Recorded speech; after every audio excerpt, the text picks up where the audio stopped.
to Road Gang Radio with Jimmy Mack, Lindsay Lawler. Give me a minute, y'all. I'm coming. And you. Because if you're listening, you're in the gang. Go for it, Madison with a T. We're all in the gang over here, aren't we, Jimmy? Well, Walter Grigg is now an official member of the Road Gang. He's the Director of Industry Partnerships at Torc Robotics, and he is joining us here on Education Station as we make our way through another half hour of Road Gang Radio. Don't forget, Lindsay Lawler will be here lean and mean and on the scene in just about 25 minutes or so. So look busy. Lindsay's coming. But in the meantime, Walter joins us this morning. Guys, I want you to go to Torc, TORC.ai. You can find them on Facebook at Torc Robotics, on the X, formerly known as Twitter, at Torc Robotics, and then on the gram of Insta at Torc, put a space there, Robotics. That will get you all the socials you need to find out about this particular company.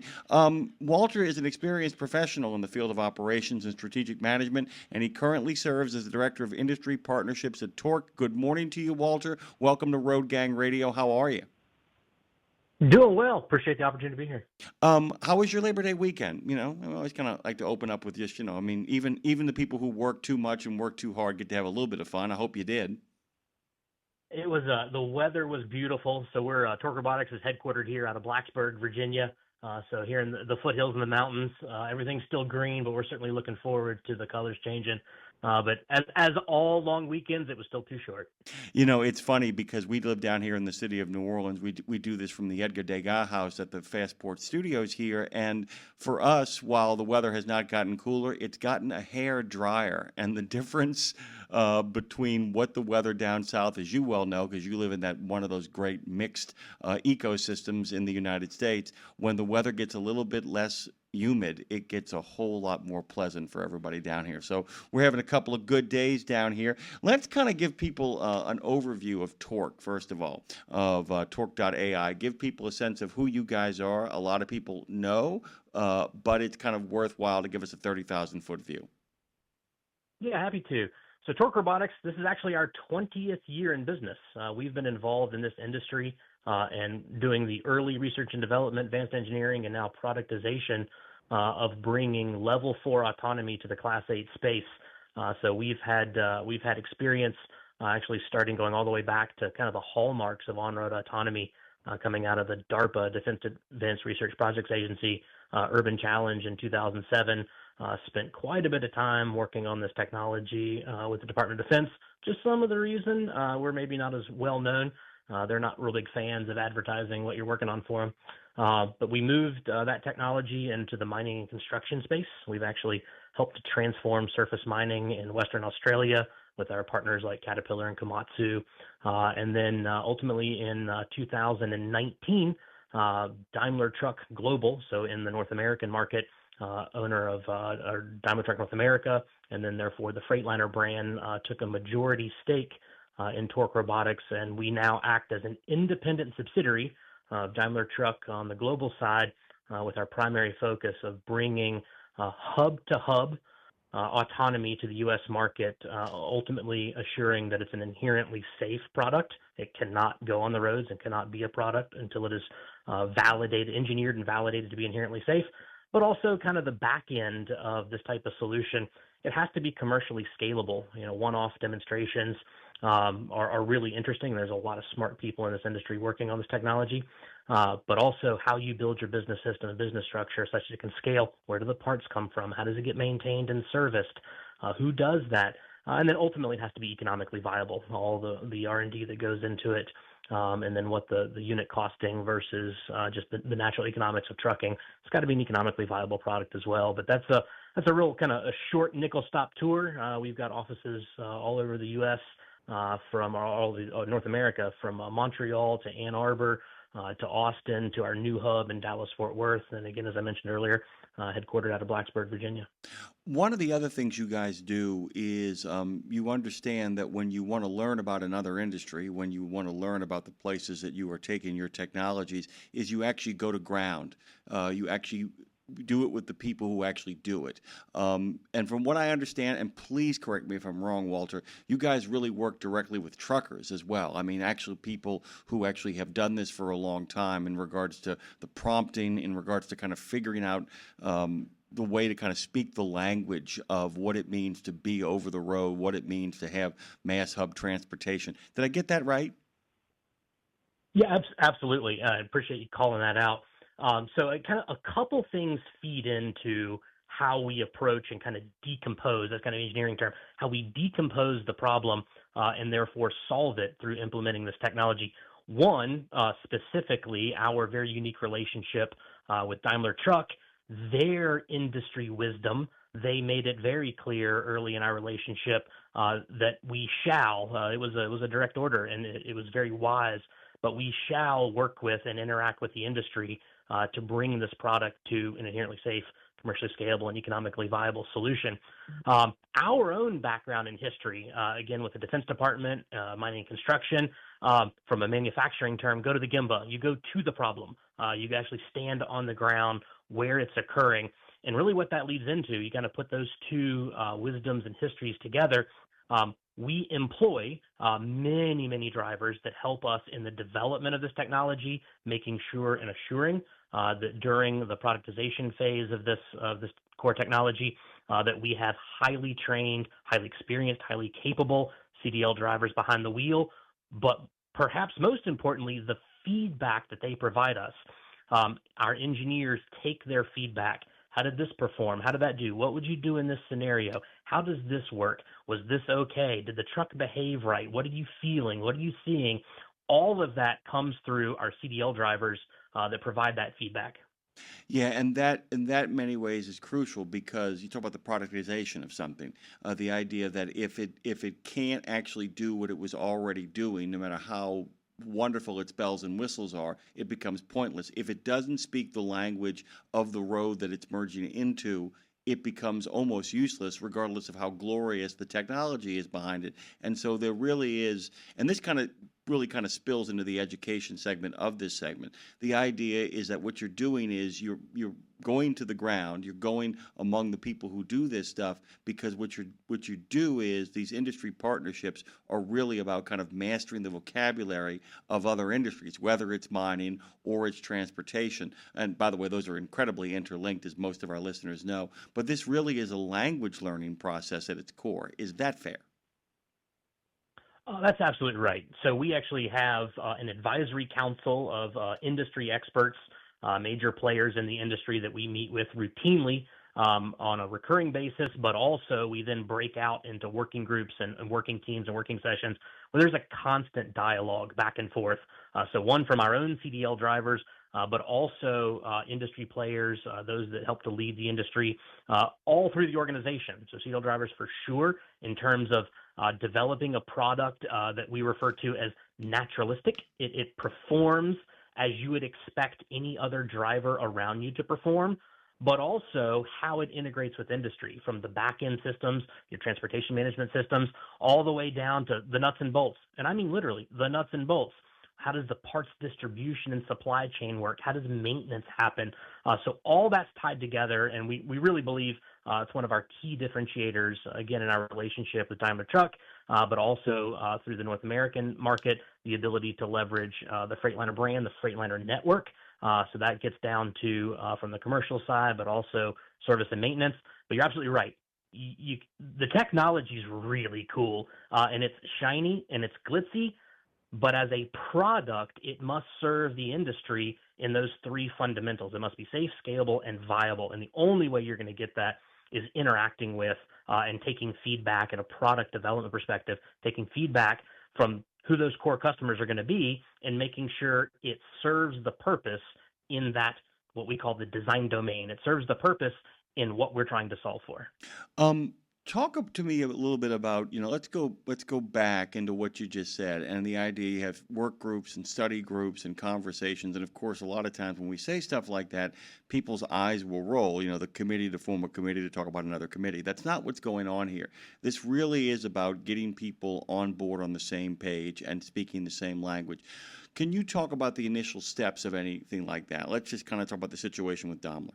So, you kind of step into that. Can you talk about how it is you guys, in your own role, but also across the company, begin to kind of figure out a way, okay, so where do we begin to share the vocabulary and the language to understand that as we begin to create these scalable products, that they're being created to integrate, they're being created to merge, to the pun fully intended there. What are the initial steps to kind of master somebody else's language? Because you guys are really working in a whole bunch of different industries with a core product. How do you go about kind of getting them up to speed on what it is you guys do from a vocabulary standpoint, but also learning what they do from a vocabulary standpoint? Did that make sense, Walter, by the way? It does, and it's a really broad answer, and I'd probably run us out of segment time kind of trying to hit all of it in a meaningful way. Let me do my best to kind of give a summary. So the core technology itself, the autonomy, the automation, that's our expertise. We understand that, and we interact with our own industry experts in it and how this technology advances and how you develop it and how you validate it and how you assure it's safe. That kind of gets into sort of the software meets operations world, which is our expertise. And we have teams that meet with industry, our own industry, to advance those causes, but also teams that meet with, call it the regulatory side. So when we actually put it into operation, how do we make sure, how do we assure and we validate that we're following all necessary regulations, all applicable best practices and guidances, all the way down to meeting with DOT, FMCSA, have interacting working groups with those. Even the CVSA, Commercial Vehicle Safety Alliance, I heard a guy just before me from the TMC side. We interact with TMC. How do we make sure that all of our pieces and parts and components were labeled correctly? We're working with them correctly. So that's sort of a segment, call it in our own, but also how we reach out operationally to assure that we've got the trust of those organizations and we're doing it the right way. Now, gear shift over, and it's really how you build your business ecosystem that ultimately makes this product viable. The automotive side, you have to have very firm belief, our belief system for an inherently safe solution. You have to have the base chassis, the Freightliner itself, the truck itself. When you interact with the automotive industry, a lot of folks don't interact with, so you don't really understand what goes on in the background, but it is, let me say it's non-trivial.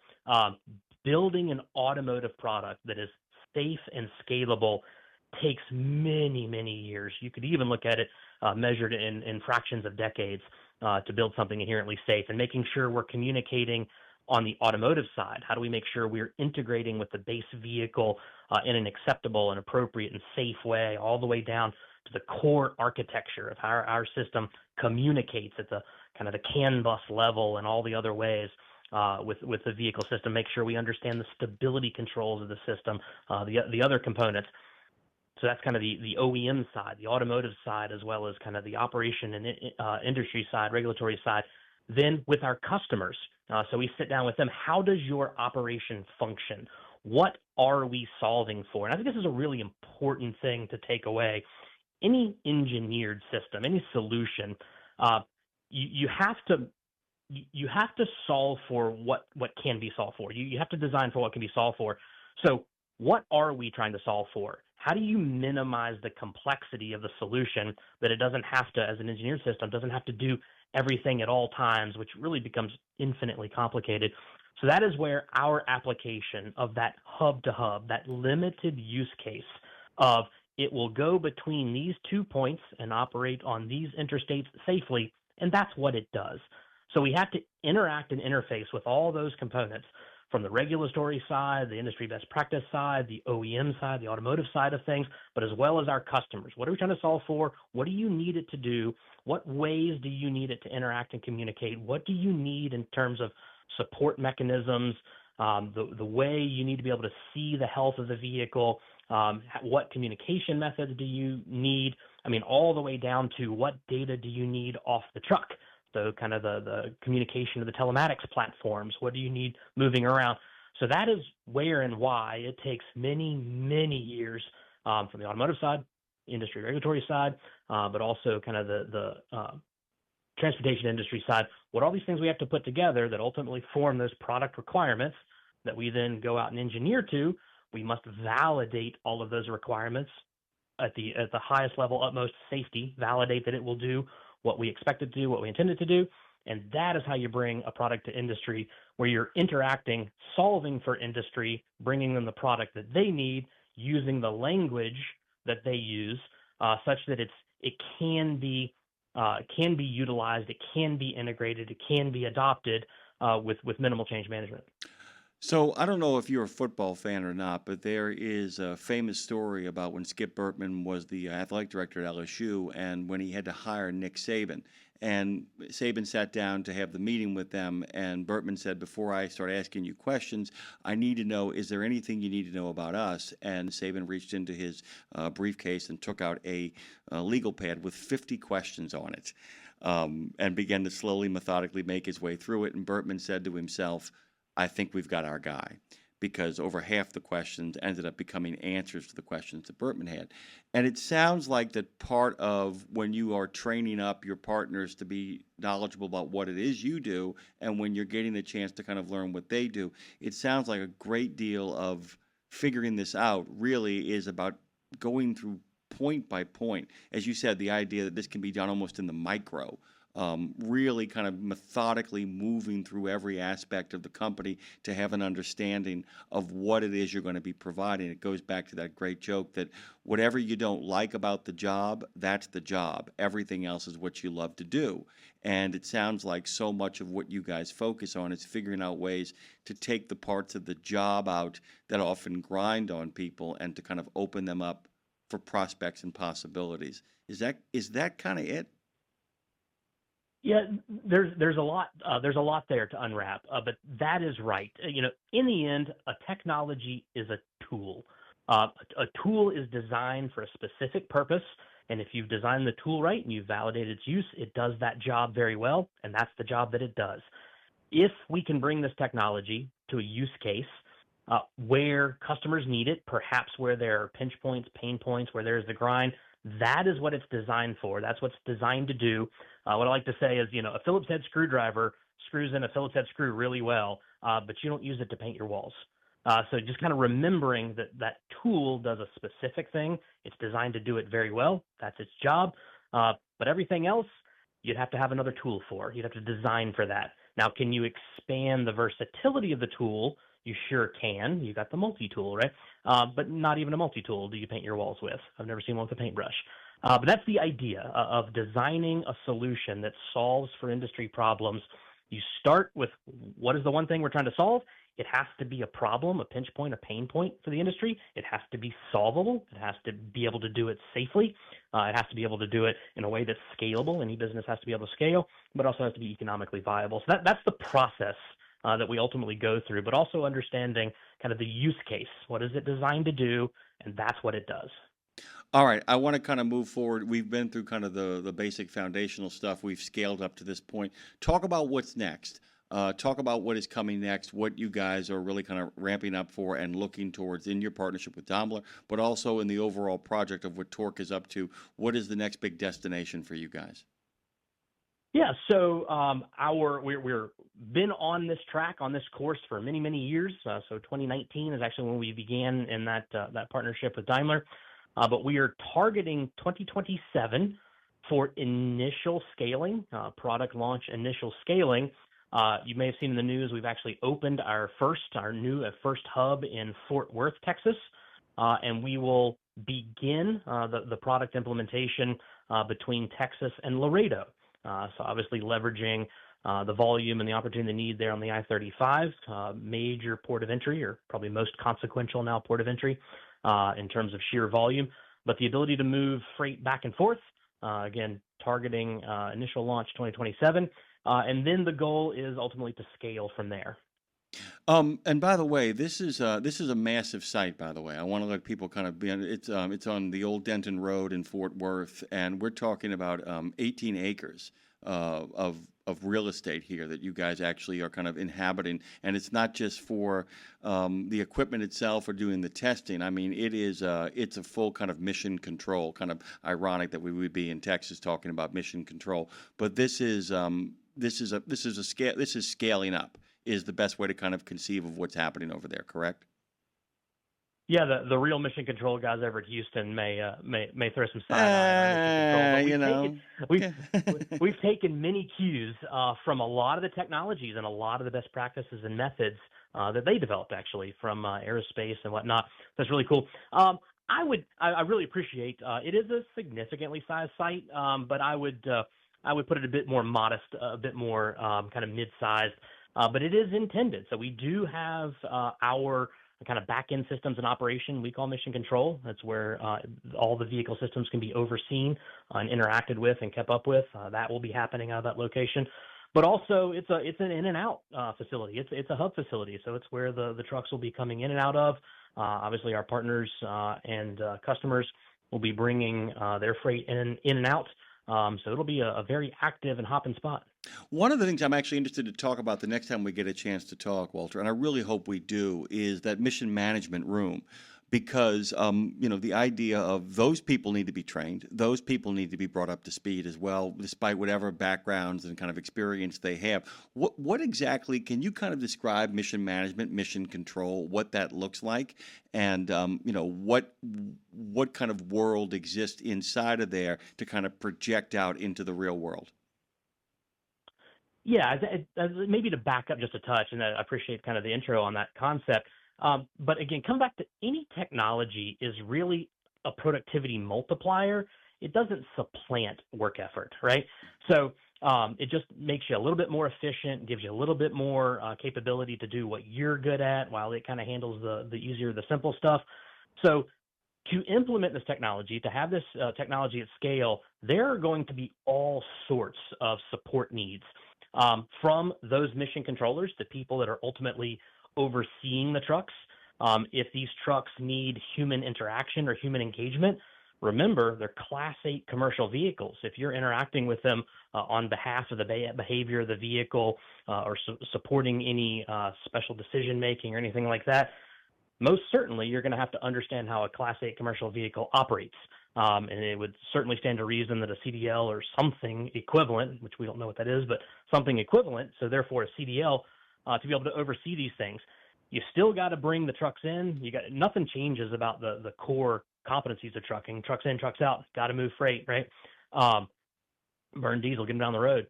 So folks are going to have to be receiving the vehicles in. There's going to be inspections. This is kind of where CVSA, Commercial Vehicle Safety Alliance, comes in with their new guidance on, or enhanced guidance on autonomous inspections. You're going to need people to do that. There's still going to be service and maintenance. These are vehicle systems. They're engineered systems.